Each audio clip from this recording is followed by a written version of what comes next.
لا لا انا مش هشارك في كاس مصر السنه دي. حرام، اللعيبه دي لازم اريحها. وبعدين يعني احنا هناخد كل البطولات اللي في الدنيا؟ حرام يعني. خلوا الفرق الغلبانه اللي ما خدتش بطولات وخرجت بموسم صفري يسترزقوا وياخدوا بطوله. الحمد لله الاهلي اعتذر وساب بطوله كاس مصر. اظن دي فرصتنا، بطوله جايه لنا على ما الطبطبه اهي من غير الاهلي، ولا الاهلي موجود ولا اي حاجه. فرصه بقى ناخد البطوله.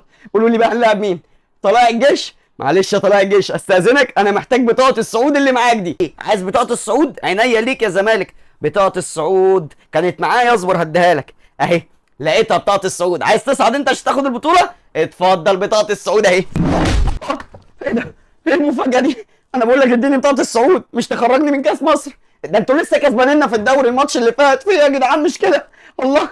يعني انا البطوله الوحيده اللي قلت هكسبها والاهلي مش مشارك فيها، اخسر منها كده بالطريقه دي؟ طب حتى كنت خسرت في النهايه حتى كان شكلي بقى حلو.